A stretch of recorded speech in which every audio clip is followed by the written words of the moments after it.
Ready? हाँ, तो इस टर्म में यानी कि इस वाले पार्ट्स में हम लोग ये जानेंगे इलेक्ट्रिक फील्ड इंटेंसिटी और इलेक्ट्रिक फील्ड। अब बात आता है कि दोनों का जो सिंबल होता है वो सिमिलर चीज होती है। अब एक चीज बच्चे बहुत ज्यादा कंफ्यूज हो जाते हैं कि एक हिंदी में कौन तो बोल रहा था कि हिंदी में थोड़ा डिफाइन कर दीजिए। तो विद्युत क्षेत्र किसी भी बिंदु आवेश के चारों ओर वह क्षेत्र है जहां विद्युत प्रभाव को, विद्युत बल को हम लोग अनुभव कर सके। अब विद्युत बल में दो तरह का हो जाएगा, एक आकर्षण, एक प्रतिकर्षण। क्लियर हो गया? अब बात आता है हम लोग को जो सीखना है इलेक्ट्रिक फील्ड का कॉन्सेप्ट हम लोग पहले वाली वीडियो में देख लिया, पीछे वाले टर्म में देख लिए। अब इलेक्ट्रिक फील्ड इंटेंसिटी का कॉन्सेप्ट है। तो एक बात आता है कि इलेक्ट्रिक फील्ड, मेन हमारा टॉपिक है इलेक्ट्रिक फील्ड इंटेंसिटी। इंटेंसिटी, ठीक है, ये हमारा टॉपिक है इलेक्ट्रिक फील्ड इंटेंसिटी। अब बात आता है कि हम लोग ये सीखे हैं कि कोई भी पॉइंट चार्ज जो है किसी भी दूसरे पॉइंट चार्ज पर प्रभाव नहीं डालता है, उसका फील्ड प्रभाव डालता है, यानी फोर्स लगाता है। यानी जितना वैल्यू फील्ड का होगा उतना ज्यादा फोर्स का भी होगा, फील्ड ही उसकी फोर्स को एग्जर्ट करेगी। अब बात आता है इलेक्ट्रिक फील्ड इंटेंसिटी, इसको हम लोग स्ट्रेंथ भी बोलते हैं। स्ट्रेंथ कोई जानता है क्या होता है स्ट्रेंथ? मतलब स्ट्रेंथ मतलब होता है, स्ट्रेंथ मतलब क्षमता होता है, पोटेंशियल, क्षमता। अब हमें दो टर्म में पढ़ना है, एक इलेक्ट्रिक पोटेंशियल भी आगे चल के पढ़ना है और इलेक्ट्रिक फील्ड भी पढ़ना है। अब कॉन्सेप्ट में एक चीज समझना कि अगर किसी पॉइंट चार्ज का फील्ड तो पॉइंट चार्ज मान लेते हैं क्यू है, ये क्या है? क्यू है, ओके। और इस क्यू का चारों ओर मैंने एक फील्ड बना दिया हूं, this is the field of Q, positive है तो बाहर क्यू रहेगा, ओके। दिस इज, इन सारे फील्ड के लिए एक सिंबल्स आते हैं, that is called E vector. अब इसका मतलब इलेक्ट्रिक फील्ड जो है वेक्टर क्वांटिटी है,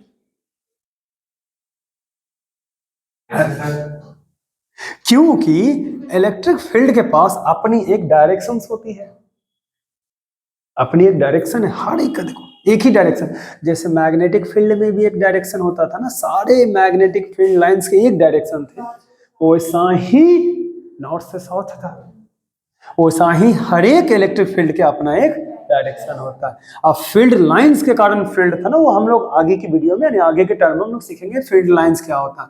फील्ड लाइंस अभी का कहानी नहीं है, इसके बाद पढ़ना, बस एक ही करके कर दूंगा। एक बात तो क्लियर हो गया कि इलेक्ट्रिक फील्ड है।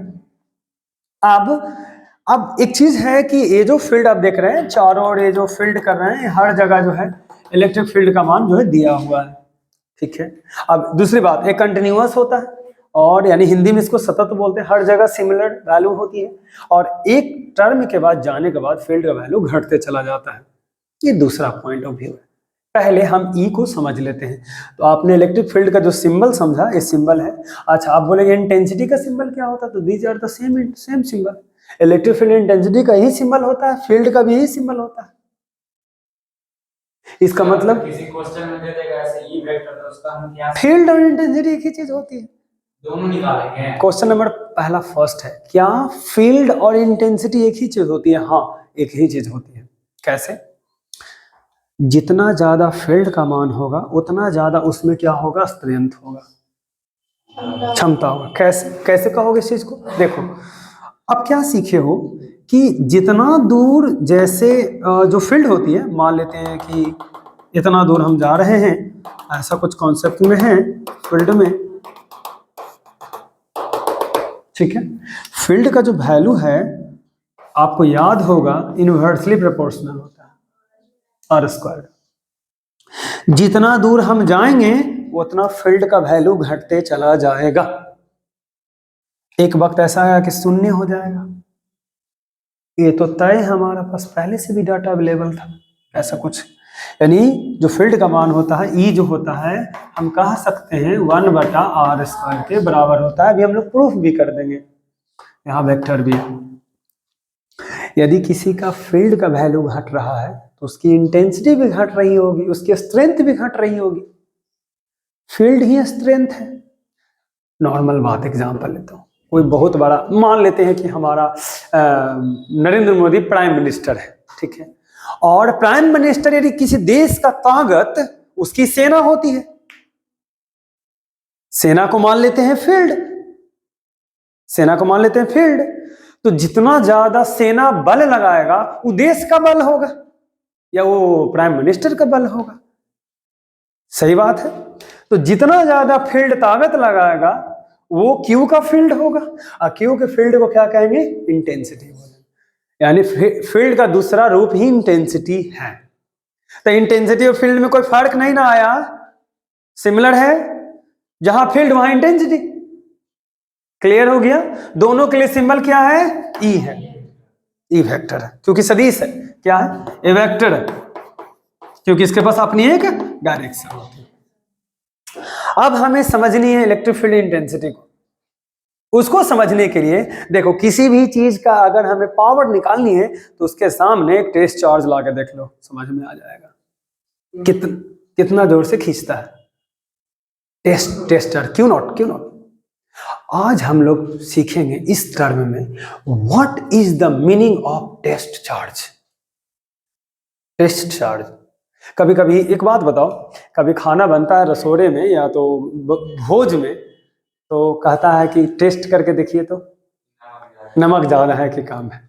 कभी सुने हो कि एक थरिया लेके बैठ गया, हम टेस्ट कर रहे हैं कि इसमें कितना नमक है कितना नहीं है। वो पूरा भात दाल ले ले है, जब एक थाली ले ले पत्ता लोग खा रहा है, वो टेस्ट हुआ? वो तो खाना हुआ।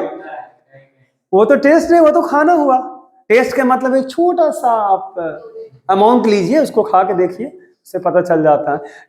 टेस्टे में खा गया पूरे खाने में, कहानी खत्म हो गया है। टेस्ट चार्ज, तो टेस्ट चार्ज जो है क्यू नॉट से डिफाइन होता है, क्यू नॉट से डिफाइन होता है। अब हमें किसी की पावर निकालनी है तो कैसे हम किसी के पावर या तो फोर्स को पता करेंगे? हमारे पास जो वैल्यू है वो क्यू है, हम मान लेते हैं कि पॉजिटिव चार्ज है, ओके, समझना। और इस पॉइंट चार्ज, इसको क्या बोलेंगे? पॉइंट चार्ज बोलेंगे कि नहीं बोलेंगे? Point charge. और आर डिस्टेंस पर एक पी पॉइंट है जहां पर हम क्या लाए हैं? क्यू नॉट लाए हैं। ये भी पॉजिटिव है, एरा कहा जाता है कौची? Test charge. टेस्ट चार्ज क्या बताता है? Test charge help to detect the electric field. नहीं, जैसे कि कांटे एक छोटा से ले लेते हैं, चुंबक के बगल में लगे सटाते हैं, एक ऐसा क्षेत्र आता है जहां से खींचना चालू कर देता है, कहता अरे यहां पर तक है, यहां तक खींचता है, this is the field, this is the field. Same like यहां तक लाएंगे तो यहां तक खींच रहा है, मान लो तो यहां तक इसका फोर्स है, ऑरिजिन जो है इसको यहां तक है, किसका? इसका फील्ड यहां तक पहुंचा हुआ है। क्लियर? अब जाहिर सी बात है पॉजिटिव है तो आगे की ओर बल लगाएगा, उसको हम लोग कहेंगे रिपल्सन फोर्स। और इसके जो क्या बोल रहे हैं, लो दिशा लगा देते हैं, आर कैप, सही है, डायरेक्शन हो गया, इसको हटा देते हैं, ठीक है, क्लियर है। तो अब कॉन्सेप्ट में आता है कि इलेक्ट्रिक फील्ड को कैसे डिफाइन करेंगे। तो electric field equal to formula होता है, यानी कि डिफाइन किया गया इलेक्ट्रिक फील्ड बराबर टोटल फोर्स कितना लग रहा है? एफ वेक्टर, और किस पर लग रहा है? क्यू नॉट पर। This is called electric field intensity. E बराबर होता है एफ बटा क्यू नॉट, छोटा सा क्यू नॉट लिखते हैं, बहुत बड़ा लिख दिया क्यू नॉट। क्लियर हो गया? डेफिनेशन क्या है? ध्यान से अब सुनो डेफिनेशंस को, कैसे लिखोगे। The electric field intensity is defined as the force exerted by any point charge, इसके द्वारा, इस पर फोर्स लग रहा है, the force exerted by any point charge on any test charge, यानी कि पॉइंट चार्ज के द्वारा टेस्ट चार्ज पर फोर्स लगाया जा रहा है। और कैसा फोर्स है?